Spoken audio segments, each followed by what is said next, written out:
Look, Avery, I've actually decorated my Christmas tree. I saw a picture of you today and you had decorated your tree. I have lots of symbols of the birth of Jesus. This is one of my favorite ones. It says, "Oh, come let us adore him." I want to show you one that your mommy made. Actually, that's Uncle Phil. And this one your mommy made when she was 4 years old. It says, "Wise men followed the star to see Jesus."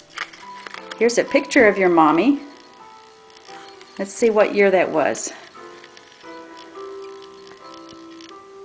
She was in Mrs. Cotton's class. She was in first grade. And then I wanted to show you an angel she made. Your mommy did this for me when she was in preschool. And I love it. And I put it on every year. Well, it's time to read the Advent book together. I've got the book sitting here so we can look at it together. We'll open it up. And let's remember what we've seen so far. Door number 1. His name shall be called Emmanuel, which means God with us. God sent an angel, Gabriel, to Mary in the village of Nazareth. The angel said, "Greetings, the Lord has blessed you and is with you." Do you remember what I told you, Avery? God is with you if you have him in your heart. Day number 2, we had the big double doors, and we get to see the angel. The angel also said, "You will give birth to a son, and his name will be Jesus, and he'll be the Son of the Most High, and he'll reign forever. His kingdom was never going to end." King Jesus. Day number 3, we opened the blue door, and we got to see Mary and the angel. And the angel also told her, "The Holy One to be born to you will be God's Son. Even your cousin Elizabeth is going to have a child in her old age." So there were a lot of good things happening, miracles. And nothing is impossible with God. And Mary's response to this was, "I will believe and I will do what you've told me." And then the angel left her.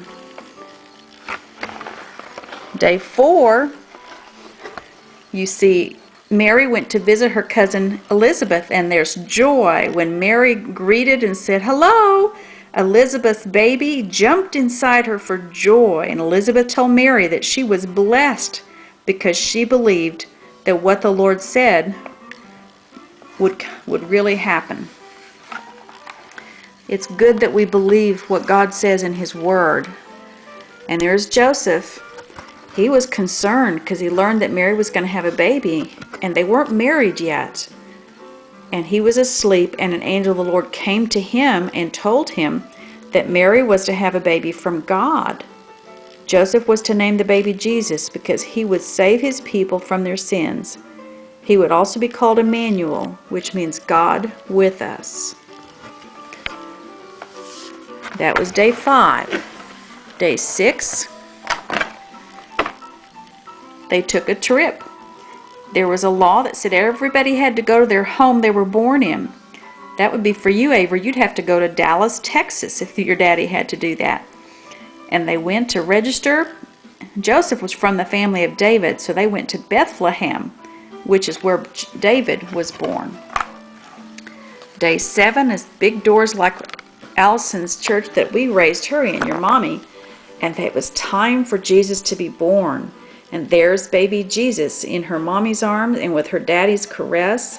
Just like so many times, Avery, you feel the warmth and love of both your mommy and your daddy.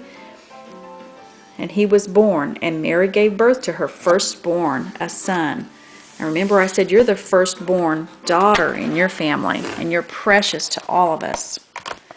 Day 8, there he is, baby Jesus. And she wrapped him in cloths and placed him in a manger because there wasn't any room in the hotel room or the inn. And then day 9, This is the first time we've opened this door, Avery. Look at all these people. These are shepherds, and they're out in the fields taking care of their sheep at night. And an angel of the Lord appeared to them, and the glory of the Lord shone around them. And they are terrified, because it's frightening to see an angel in that bright light. We'll have to wait till tomorrow to see what happens next. I'm looking forward to it. Are you? Love you, Avery. More tomorrow.